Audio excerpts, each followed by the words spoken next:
کہیں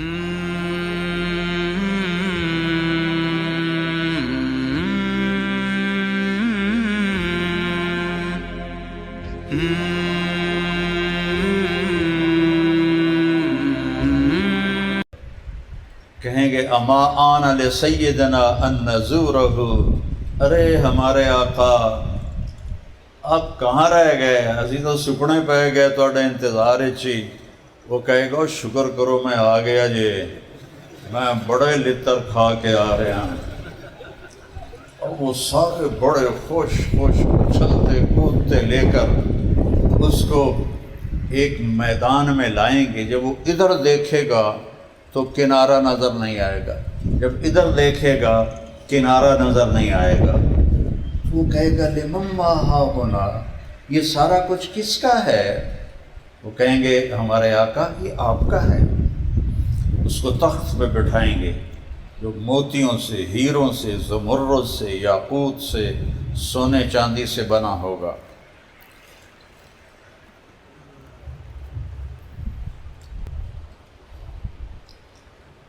ایران کے بادشاہ کسریٰ نے اپنا تخت بنوایا تھا جس نے اللہ کے نبی کا خط پھاڑ دیا تھا۔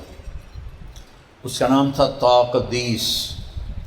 170 ہاتھ لمبا تھا اور 110 ہاتھ چوڑا تھا، اور اس پہ 53 من سونا لگا ہوا تھا، اور اس پہ 1413 من چاندی لگی ہوئی تھی۔ اور وہ ایک چھوٹے سے بادشاہ کی کاریگری کا شاہکار تھا۔ وہ تخت تو اللہ نے بنایا ہے، جس پر اسے بٹھائے گا وہ کیا ہوگا؟ پھر سارے نوکر کہیں گے یار تسی کوئی روٹی پانی دا فکر کرو، ہمارے آقا دوزخ سے آئے ہیں، پیسے بھی بھوکے بھی، کو کھلاؤ کو پلاؤ۔ 80,000 نوکر، ایک ہاتھ میں ڈونگا، ایک ہاتھ میں گلاس، اس میں کھانا، اس میں شربت، ہر کھانا الگ، ہر شربت الگ۔ 80,000 کھانے، 80,000 شربت۔ یہاں کوئی 80 ڈونگے نہیں کھا سکتا، 80,000 اس کو کھلائیں گے۔ وہ کھائے گا، ہر لقمے کی لذت بڑھ جائے گی، پھر کھائے گا، ہر لقمے کی لذت بڑھ جائے گی۔ دنیا میں پہلا لقمہ سب سے مزے کا، اور آخری لقمہ پہ چالو پر چالو رج گئے۔ وہاں ایسا نہیں ہوگا۔ 80,000 کھانے کھائے گا اور آخری لقمے کی لذت سب سے اعلیٰ ہوگی۔ یہاں کھا لو تو پیا نہیں جاتا، یہاں پی لو کھایا نہیں جاتا۔ گرمیوں کا روزہ ہو تو پینے پہ زور ہوتا ہے، کھایا نہیں جاتا۔ سردیوں کا روزہ ہو تو کھانے پہ زور ہوتا ہے، پیا نہیں جاتا۔ 80,000 ڈونگے کھانے کے بعد کوئی گنجائش ہے نہیں۔ 80,000 شربت، یہ گلاس نہیں ہوں گے جڑا میں نے سمجھ دیندہ پہ، چونکہ جنتی کا قد 130 فٹ ہوگا۔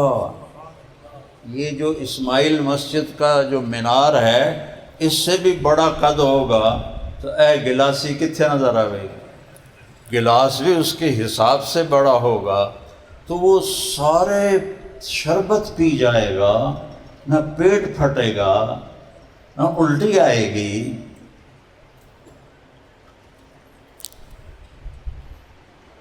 ایک ہمارے جاننے والے تھے، کسی نے کہا کہ اے 7 اپ دا ڈالا جڑا پی لوے نا، انہوں 1000 روپے انعام۔ اب یہ بہت پرانی بات ہے، 80 کا، اس میں 1000 روپے بہت بڑا تھا۔ جگہ میں پیواں 1 2 3 4 پیندا گیا۔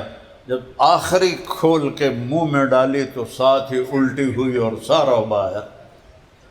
وہاں 80,000 شربت کے ایڈے گلاس نہ ہون کے میرے خیال ہے، وہ سارے پی جائے گا اور سارا کچھ کھا جائے گا، نہ پیشاب آئے گا، نہ پخانہ آئے گا، نہ چورن لینا پڑے گا، نہ کوئی معجون لینی پڑے گی، نہ کوئی ٹیبلٹ لینی پڑے گی، نہ کوئی کھٹے ڈکار آئیں گے، نہ کوئی تھوک آئے گا، نہ کوئی ناک سے نزلہ گرے گا اور ایک ڈکار کے ساتھ ہر شے ہضم، تو کھانے اور پینے کا مزہ تو واقعی اس سے بڑا آئے گا جو دوزخ کے لتر کھا کے آیا ہو۔ تو پھر کہیں گے آقا آپ اپنی بیگم سے مل لیں، تو وہ ایک دم غائب ہو جائیں گے۔ وہ ایسا نہیں ہوگا کہ اے جاندے پہنتے او جاندے پہنتے او جاندے پہنتے، وہ یوں ہوگا اور سارے غائب ہو جائیں گے۔ تو اس کے وہ سامنے سمجھے گا کوئی نظارہ ہے جنت کا، لیکن ایسے ایسے حرکت شروع ہو جائے گی اس نظارے میں، تو وہ کیا ہوگا، وہ پردہ ہوگا، وہ ایسے ایسے ہٹنا شروع ہوگا، ایسے ایسے وہ ہٹتا جائے گا ہٹتا جائے گا ہٹتا جائے گا۔ تو کیا دیکھے گا کہ اسی جیسے تخت پر ایک لڑکی ایسے ٹیک لگا کے ایسے ٹانگیں ایسے لمبی کر کے ایسے، وہ تو جب اس کو دیکھے گا تو اودیاں اکھیاں اتھے ٹکیاں رہ جاؤں گیاں، نہ ادھر دیکھے گا نہ ادھر دیکھے گا نہ جھپکے گا، ایسا نہیں کرے گا۔ کتنی دیر؟ 40 سال۔ 40 سال دیکھنے کی لذت میں گم ہو جائے گا۔ وہ کیا چیز ہوگی؟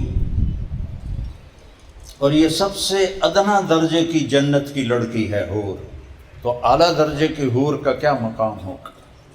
یہ حور سب سے ادنا درجے کی 7 سمندر میں تھوک ڈالے تو سمندر شہد سے زیادہ میٹھے ہو جائیں گے۔ میرا تقریباً ہر بڑے سمندر میں سفر ہوا، تو میں جب بھی دیکھتا ہوں کڑوے، کبھی سمندر کے پانی سے وضو بھی کیا ہے تو کڑوا زہر پانی، اور جنت کی عورت کو تھوک آتا ہی نہیں، پر چلو زور لا کے کوئی چھو کرے، کوئی 2-4 ایسی قطرے گریں تو میرے رب کی عزت کی قسم جس نے ہمیں یہاں جمع کیا ہے، اس کی وہ تھوک کی جو ہوا ہے نا، اس کے ساتھ جو 1-2 قطرے گرے ہیں، 7 سمندر شہد سے زیادہ میٹھے ہو جائیں گے۔ سبحان اللہ۔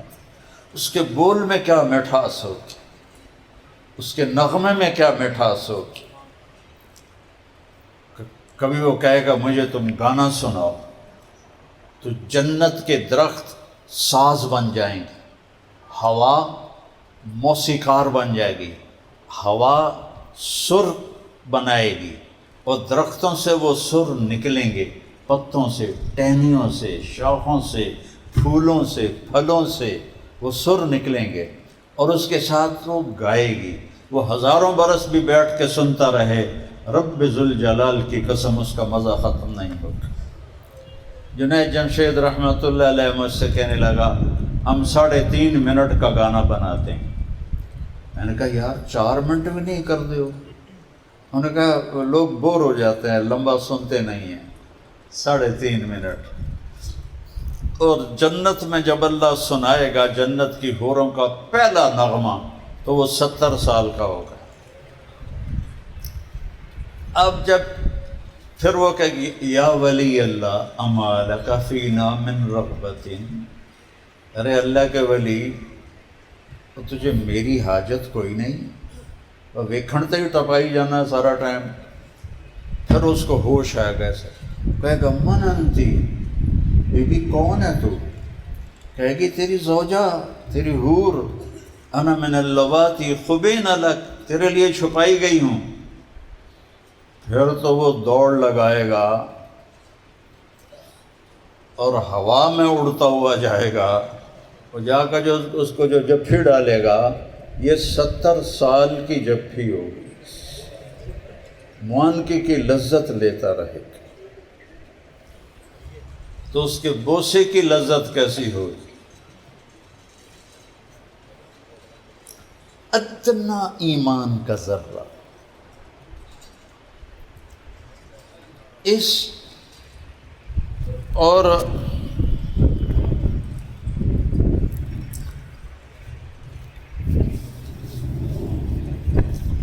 اللہ تعالیٰ نے جبریل سے کہا ذرا میری جنت تو دیکھ۔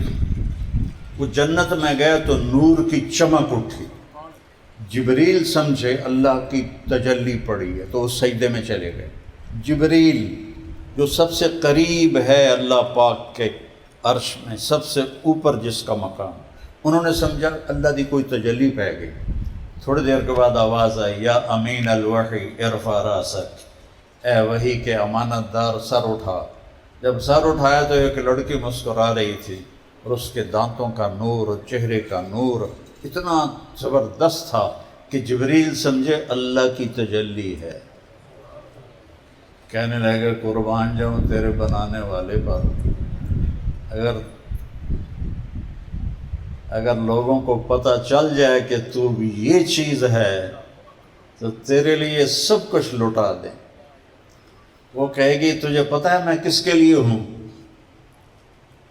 وہ کہیں گے تو بتا کس کے لیے؟ کہ لمن آثر مرضات اللہ علی ہواہ، جو فیصلہ آباد میں رہتے ہوئے اپنی مرضی پہ نہیں چلے گا، اللہ کی مرضی پہ چلے گا، میں اس کے لیے ہوں۔ بڑھاپے سے پاک، بھوک سے پاک، لڑائی سے پاک، غصے سے پاک، پیشاب سے پاک، پاخانے سے پاک، میل کچیل سے پاک، بدبو سے پاک، موت سے پاک۔ نحن الخالدات فلا نموت ابدا۔ اور پیدا کیسے ہوتی ہیں؟ ایسا نہیں کہ وہاں کے جو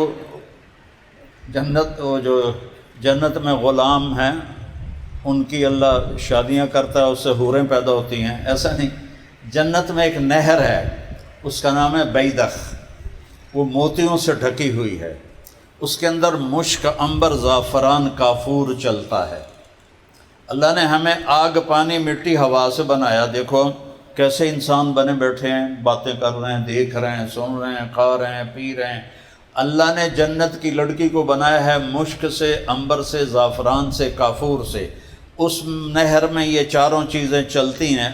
جب اللہ تعالیٰ چاہتا ہے کہ میں اپنے بندے کے لیے نئی زوجہ تیار کروں تو اس پر تجلی ڈالتا ہے، اور اس میں سے حور نکلتی ہے پورے لباس کے ساتھ، لباس سمیت نکلتی ہے، اور اس کا قد بھی 130 فٹ ہوتا ہے، 130 فٹ، اور 100 جوڑے پہنے ہوتے ہیں اس نے، اور اس کے جو لہنگا ہوتا ہے وہ 3 میل کے دائرے میں گھوم رہا ہوتا ہے، 3 میل کے دائرے میں۔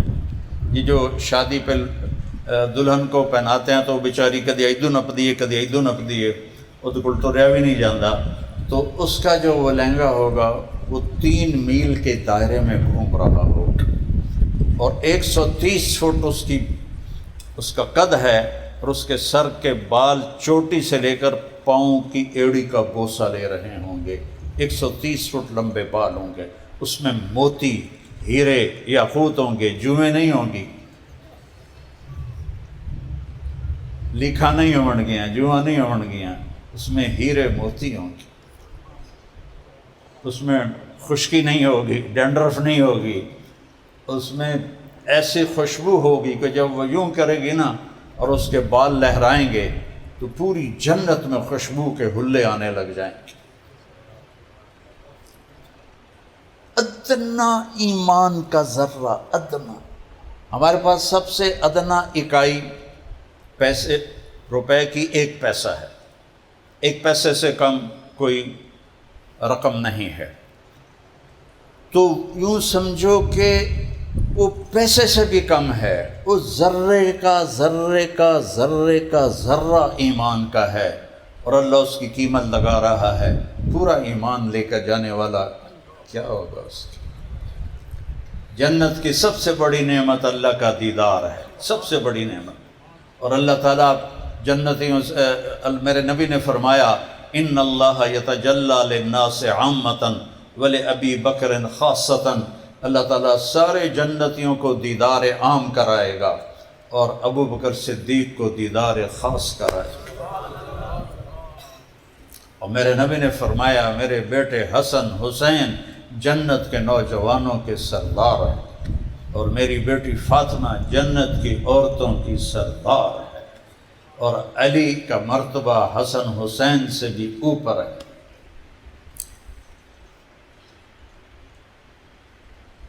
میں ایک آدمی کو جانتا ہوں جب وہ جنت کے دروازے پر آئے گا، میرے نبی نے فرمایا تو 8 دروازے کھل جائیں گے، کہیں گے حضور ادھر تشریف لائیں، حضور ادھر آئیں، حضور ادھر آئیں۔ تو سلمان فارسی ایسے ہو کے پوچھنے لگے یا رسول اللہ کون ہے؟ آپ نے کہا یہ ابو بکر بن ابی قحافہ ہے، اسے جنت کا ہر دروازہ پکارے گا۔ پھر آپ نے فرمایا میں نے ایک محل دیکھا ایسا عالی شان کہ میں سمجھا یہ میرا ہے۔ جب میں جانے لگا تو فرشتے نے کہا یہ آپ کے ساتھی عمر بن خطاب کا محل ہے۔ پھر آپ نے مذاق کیا، عمر میرا بڑا جی چاہا میں اندر جا کے دیکھوں چونکہ بہت خوبصورت تھا، لیکن پھر مجھے تیرا غصہ یاد آ گیا تو میں پھر نہیں گیا۔ تو حضرت عمر رونے لگے یا رسول اللہ علیہ کا اغار، میں بھلا آپ پہ غصے ہوں گا؟ پھر آپ نے فرمایا عثمان جنت میں ہر نبی کا ایک خاص ساتھی ہوگا، میرا خاص ساتھی عثمان ہوگا۔ پھر آپ نے حضرت علی کا ہاتھ پکڑا ایسے اور یوں قریب کرتے کرتے کرتے کرتے یہاں سینے کے ساتھ لگا لیا، فرمایا علی اترضی ان یکون منزلک مقابل منزلی فی الجنہ، علی کیا تو راضی ہے جنت میں تیرا گھر میرے گھر کے سامنے ہوگا؟ یہ فضیلت کسی کو نہیں بتائی، یہ صرف علی کا مقدر ہے۔ تو حضرت علی رونے لگے یا رسول اللہ میں راضی ہوں، میں راضی ہوں، میں راضی ہوں۔ پھر آپ نے فرمایا ہر نبی کے 2 خدمتگاروں، ایک خدمتگار ہوگا، ہر نبی کا ایک، میرے 2 خدمتگار ہوں گے، ایک طلحہ ہوگا ایک زبیر ہوگا۔ فرمایا جب میں جنت میں جاؤں گا، جنت کی سواری پہ سوار ہوں گا تو میری سواری کی جو لگام ہے وہ بلال پکڑ کے میرے آگے آگے چلے گا۔ جب میدان حشر میں پہنچیں گے تو بلال اونٹنی پہ سوار ہوگا، اونٹنی پہ کھڑے ہو کے اذان دے گا، جو پوری دنیا پوری کائنات کے انسان جنات حضرت بلال کی اذان کو سنیں گے۔ اتھے تو نہیں سنی تو اتھے سن لوے۔ اچھا قیمتی چیز کے لیے پھر پیسے لگتے۔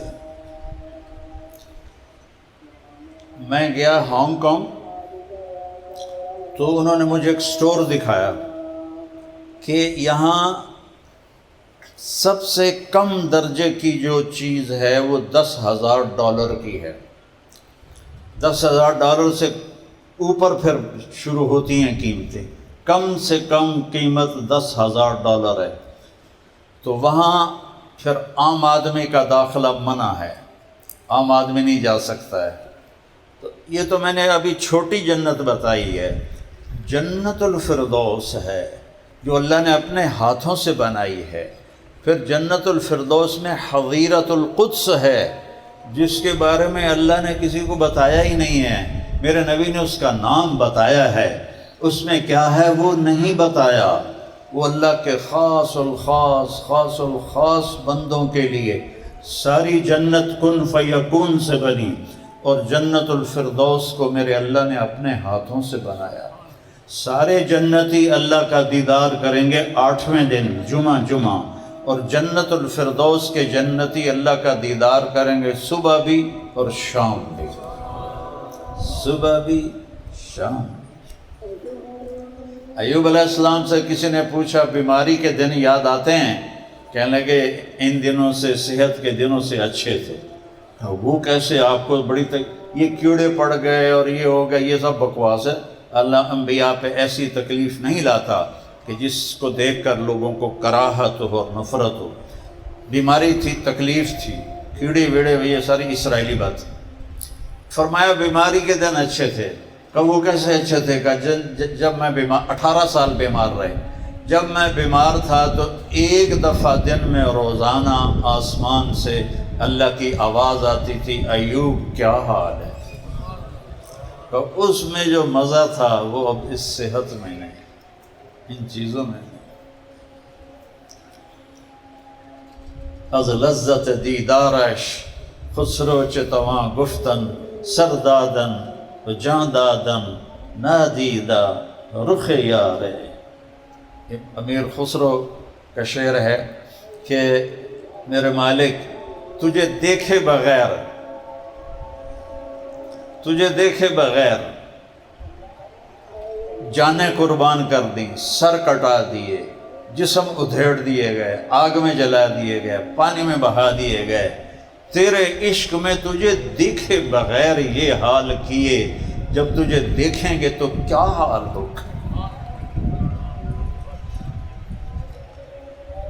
اس جگہ تک پہنچانے کے لیے اللہ نے آخر میں ہمارے نبی پاک صلی اللہ تعالی علیہ وسلم کو بھیجا اور اس مبارک مہینے میں بھیجا۔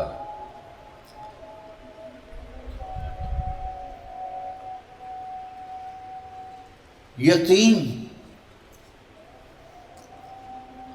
باپ پہلے ہی فوت ہو چکے ہیں، پتہ ہی نہیں ہے باپ کیسا ہے۔ 6 سال کی عمر میں ماں کو اٹھایا، اور کہاں اٹھایا؟ ابوا میں۔ مجھے اللہ لے گیا تھا وہاں، دیکھ کے دل ہل جاتا ہے، دہل جاتا ہے کہ جسے تو نے اپنا حبیب بنایا اس پر اتنا بڑا امتحان ڈالا کہ 6 سال کی عمر میں ماں جنگل میں اللہ تعالیٰ نے اٹھائی۔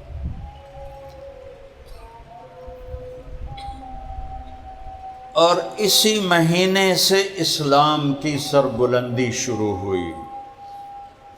پیدائش اور اس کے لیے جلسے، جلوس اور میلادیں بہت منائی گئیں، لیکن آج میں ربیع الاول کی وہ چیز بتانے لگا ہوں جس سے اسلام بلند ہوا۔ جب حضرت ابو طالب اور حضرت خدیجہ رضی اللہ عنہ کا انتقال ہو گیا نبوت کے 10ویں سال، تو آپ تنہا ہو گئے۔ تو ابو لہب نے کہا بھتیجے فکر نہ کر، اب میں تیری کفالت کروں گا۔ 40 دن گزرے تھے، ابو جہل آ گیا، اے تجھے شرم نہیں آتی کفالت کرتے ہوئے؟ جبکہ اس کی کتاب کہتی ہے تبت یدا ابی لہب و تب، تو اس کا میٹر گھوم گیا اور اس نے بیت اللہ میں آ کے اعلان کیا میرا محمد سے کوئی واسطہ نہیں صلی اللہ علیہ وسلم۔ اس کے بعد پھر آپ پہ جو گزری سو گزری۔ آپ کوہ صفا پہ بیٹھے تھے، ابو جہل آیا اور آپ کو گالیاں دینے لگا۔ آپ چپ کر کے بیٹھے رہے، وہ گالیاں دیتا رہا، پھر آپ چپ کر کے بیٹھے رہے، پھر وہ گالی دیتا رہا، چپ کر کے بیٹھے، پھر اس نے آپ کو تھپڑ مارے، آپ چپ کر کے بیٹھے، پھر اس نے سوٹی اٹھائی اور ڈنڈے سے آپ کو مارنا شروع کیا اور آپ ایسے مار کھاتے رہے، خون بہتا رہا اور آپ مار کھاتے رہے۔ یہ سارے واقعات حضرت ابو طالب کے بعد کے۔ تو آپ نے پھر حج کے قافلوں میں محنت شروع کی کہ من یووینی من ینصرنی، کوئی ہے جو میری مدد کرے اور مجھے اپنے پاس لے جائے، اور میں حتیٰ ابلغ رسالات ربی، اور میں اپنے رب کا پیغام پہنچاؤں۔ تو وہ قبیلوں والے کہتے ما فعل بک قومک، تیری قوم کا تمہارے ساتھ کیا معاملہ ہے؟ تو آپ فرماتے ہم اول من کذبنی، انہوں نے سب سے پہلے مجھے جھٹلایا ہے۔ تو کہتے پھر ہم تمہیں کیسے ساتھ لے کر جائیں جبکہ تیری اپنی قوم نے تجھے جھٹلا دیا ہے؟ تو بنو حنیفہ کے پاس آپ گئے تو کہنے لگے بیٹھ جاؤ، ہمارا سردار آتا ہے تو وہ بات کرے گا۔ جب ان کا سردار آیا تو انہوں نے کہا یہ کہاں سے آ گیا ہے؟ یہ 2 جہان کے سردار بیٹھے ہیں، اللہ کے حبیب بیٹھے ہیں، یہ کہاں سے آ گیا ہے؟ کہ پورے اس حج کے